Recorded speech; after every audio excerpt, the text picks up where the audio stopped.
Siguradong babagsak daw si Bongbong ngayong taon. Ayon po yan kay Chavit Singson. At ito namang si Franz Castro, may isiniwalat na lihim tungkol kay Junior. O eto sa post po ng Para sa Pilipino.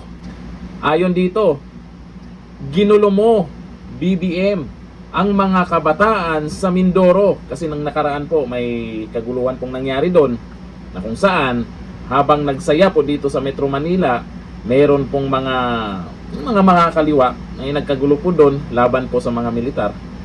Maglabasan na tayo ng amoy. Anong klaseng amoy yan, Franz Castro?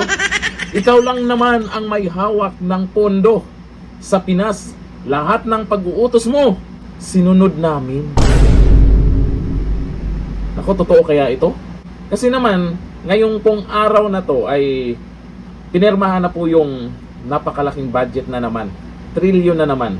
At nangako naman ang ating mahal na Pangulong Bongbong Marcos tungkol po sa budget na yan na gagamitin para sa taong bayan at kung ano pa man ang kanyang pinangako dyan. Yun nga lang, doon sa kanyang video na pangako tungkol sa budget na yan, marami pong hindi naniwala.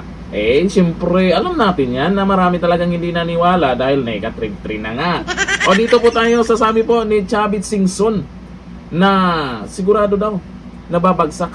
Marami pong nagsabi na mangyayari po yan, lalo na po ngayong 2026. Ito na po talaga ang huling banat nila. O eto, panoorin po natin ang video.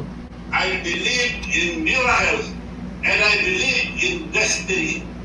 Sigurado babagsak si Bongbong. In God, I believe in miracles and I believe in destiny. Sigurado babagsak si Bongbong. Okay. Sigurado daw babagsak si Bongbong. Kasi itong si Manong Chavit hindi talaga titigil to.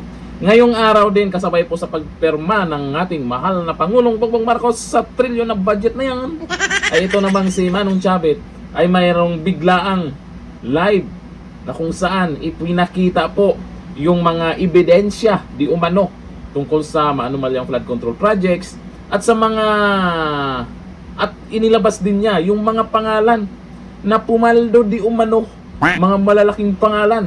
Mukhang nabanggit din dyan si Auntie Clara. Sa live po ni Manong Chavit kanina, kasama din ang pangalan ni Auntie Claire dyan. Ipinakita po ang video ni Auntie Claire na kung saan grabe bumanat kay Junior dati yan. Walang preno din pag bumanat yan.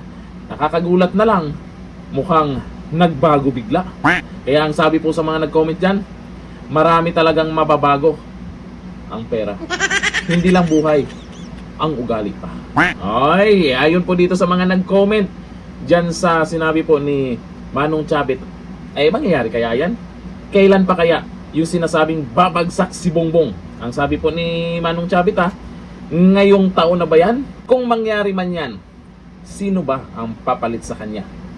Malamang ang kinakatakutan ng mga buhaya, walang iba kung hindi si VP Sara.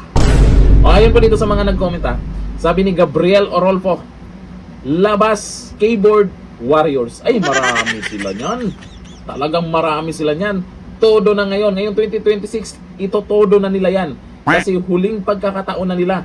Lalo dun sa assignment, di umano nila, na siraan si VP Sara. Ay, malamang susunod na araw o susunod na buwan, mararamdaman na natin yan sa social media.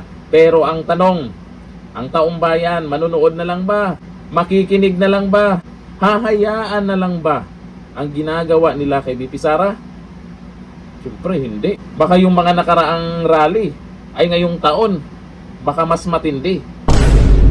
O ayon dito kay Certified Kapamilya. Aba, Certified Kapamilya ka pa ha. Ay sabi, sigurado naman talaga.